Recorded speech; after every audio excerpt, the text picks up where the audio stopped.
आपके सामने मैंने एक शीट खोली हुई है। इस शीट को जरा सा आज देखते हैं ये है क्या। कैसे बैंक लोगों को कंफ्यूज करते हैं और इतने लंबे चौड़े फिगर्स दे देते हैं कि लोग कंफ्यूज हो जाते हैं कि आखिर ये है क्या चीज। देखिए इसमें नजर आ रहा है आपको profit rate for the month of 31 मार्च 2026, मतलब पिछला महीना जो गुजरा है ये 2026 का मार्च का, ये उसका प्रॉफिट रेट है। आज हम इसको डिस्कस करते हैं कि बैंक अपने प्रॉफिट्स कैसे कैलकुलेट करते हैं और एक जनरल पब्लिक को वो प्रॉफिट कैसे देते हैं। इसको हम कैलकुलेट करते हैं, तो मेरे साथ आपने जुड़े रहना है। मेरा नाम है वलीद तारिक और मैं आपको वेलकम करता हूं बैंकिंग एंड बियॉन्ड में। आज का मैं जो टॉपिक लेके आया हूं ये प्रॉफिट कैलकुलेशन के हवाले से है। अक्सर आप रोड्स पे चल रहे होते हैं, बैंक्स के आगे गुजर रहे होते हैं या आपके पास कोई एडवर्टाइजमेंट आ रहा होता है कि मैं आपको इतना प्रॉफिट दूंगा, फलां बैंक इतना प्रॉफिट देगा, कोई 10 दे रहा है, कोई 20 दे रहा है, कोई 30 दे रहा है, लेकिन समझ नहीं आ रही, कोई 15 दे रहा है, लेकिन कैसे कैलकुलेट होता है। देखिए इसके सबके सामने मंथली आपको नजर आ रहा होगा। ये देखें सबके सामने मंथली और कुछ फिगर्स नजर आ रहे हैं। यहाँ पे आपको जी परसेंटेजेस और में फिगर नजर आ रहे हैं। यहाँ पे आपको अकाउंट्स की डिटेल नजर आ रही है। तो आज हम इसी पे डिस्कस करने वाले हैं कि आखिर ये प्रॉफिट कैलकुलेशन होता क्या है। और आप जब बैंक में जाते हैं तो वो आपको गलत जो बीडीओज पीबीओज होते हैं वो गलत प्रॉफिट कैलकुलेट करके आपको बेवकूफ़ भी अक्सर बना देते हैं। फिर बाद में आप कहते हैं यार मेरा तो आपके साथ इतना तय हुआ था, आपने तो इतना डिक्लेयर किया हुआ था। लेकिन जब वो ब्रोशर आपके सामने लेके आता है तो वो कहता है सर यहाँ पे तो ये लिखा हुआ है, और जब वो सिस्टम में आपको कैलकुलेट करके देता है तो आप वहाँ पे हैरान रह जाते हैं कि नहीं यार ये मेरे साथ धोखा तो नहीं हो गया। तो आज हम डिस्कस करने वाले हैं प्रॉफिट कैलकुलेशन। ये मैंने एक सैंपल के तौर पे उठाया है, आप किसी भी बैंक का उठाएंगे तो इसी तरह का होगा। आप उसका सिर्फ प्रॉफिट रेट उस अकाउंट का देखें, फिर आपको बताते हैं। मैंने जो आज उठाया है ये है रुपी सेविंग अकाउंट, जिसका मंथली प्रॉफिट ये लोग दे रहे हैं। यहाँ पे क्या लिखा है, प्रॉफिट डिस्ट्रीब्यूशन पीरियड टेयर मंथली, और यहाँ पे क्या लिखा हुआ है 6.3%। एक नॉर्मल बंदे को तो ये समझ आता है कि यार ये मंथली मुझे मिलेगा 6.33%। और यहाँ पे क्या लिखा हुआ है, रुपी सेविंग अकाउंट। नीचे आखिर में एक टर्म लिखी हुई है, जरा वो भी आपको पढ़ के मैं सुनाता हूं। भाई साहब ये कह रहे हैं कि प्रॉफिट जो है यहाँ पे profit rate R per annum, यहां पे तो पर एनम की बात हो रही है, and declared on monthly basis. मतलब ये जो प्रॉफिट रेट आपको दिए गए हैं ऊपर 6.5%, यहां पे ये जो दिखाया गया है ये है पर एनम, लेकिन ये कब मिलेगा आपको, मंथली बेसिस पे आपको मिलेगा। अब जरा इसको कैलकुलेट करके मैं आपको प्रैक्टिकल एग्जांपल समझाता हूं। यही था ना, ये बिल्कुल यही था। अब मैं एग्जांपल आपको देता हूं। यहां पे देखें जी, मैंने कैलकुलेट किया है, मेरी इन्वेस्टमेंट है 20 लाख रुपए, मेरे अकाउंट में 20 लाख रुपए। ये जी मेरे अकाउंट में 20 लाख रुपए और प्रॉफिट कितना बताया इन्होंने, 6.3। कैलकुलेशन इसकी जरा करते हैं। ये देखें जी मैंने यहाँ पे कैलकुलेशन किया है, कैलकुलेशन आपको नजर आ रही होगी। इसका मतलब ये हुआ कि अगर आपके अकाउंट में 20 लाख रुपए हैं तो उसका प्रॉफिट जो है तो ये बनता है 6.33% इन्होंने जो दिया है। तो ये प्रॉफिट की जब मैंने कैलकुलेशन की यहाँ पे, तो ये देखें जी आपके सामने आ गया कितना, एक साल का जो प्रॉफिट बनता है 1,26,600। ये 1 ईयर का प्रॉफिट है।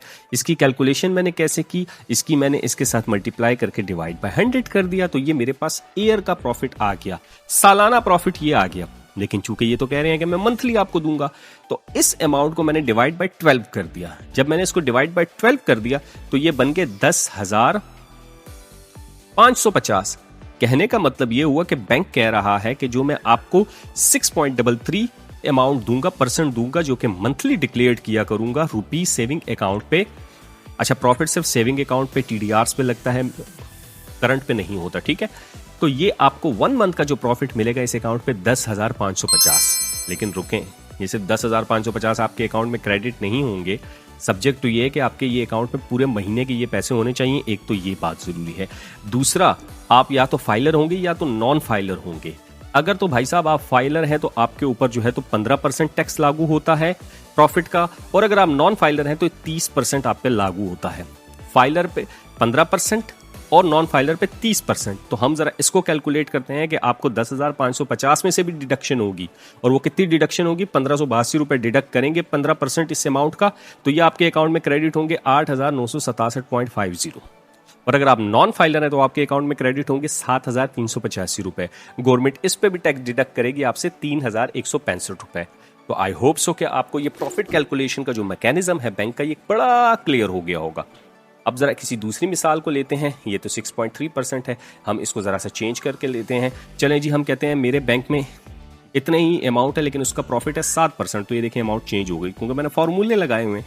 अब 7% पे जो मुझे एनुअल प्रॉफिट मिलेगा, मैं कहता हूं मुझे सालाना मिले तो वो मिलेगा 1,40,000, इसमें से भी टैक्स डिडक्ट होगा।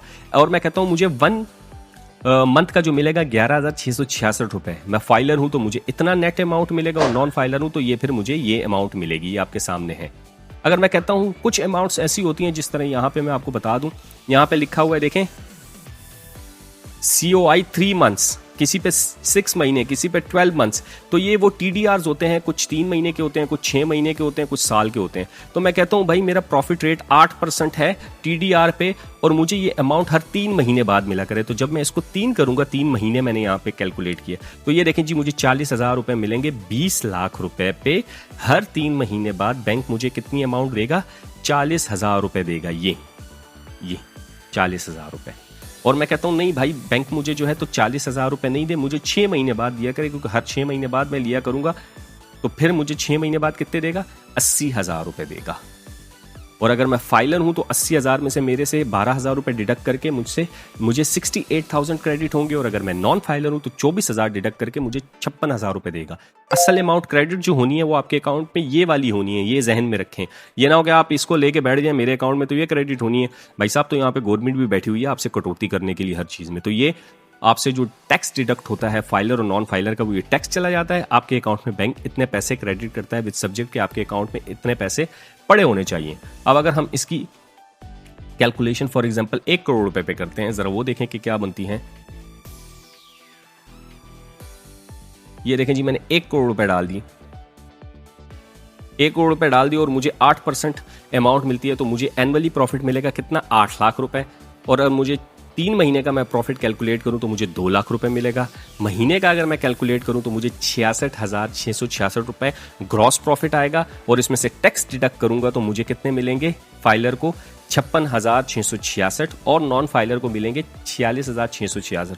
तो अब आपके लिए ये जो लंबी चौड़ी कैलकुलेशन है ये बहुत ही आसान हो गई है। ये देखें, ये तमाम वो चीज़ें हैं जो आप इस तरीके से देख सकते हैं। इसमें डॉलर्स का भी है, सबका है। अगर आप और बैंक्स के भी प्रॉफिट कैलकुलेशन देखें तो आप इजीली अब कर सकते हैं कि मुझे उस अकाउंट पे, दरअसल प्रॉफिट हर अकाउंट पे होते हैं, तो किसी भी अकाउंट की कैटेगरी को आप उठा के उसका प्रॉफिट रेट देख सकते हैं और उसकी कैलकुलेशन आप खुद कर सकते हैं। तो आई होप सो कि आपको ये समझ आ गई होगी।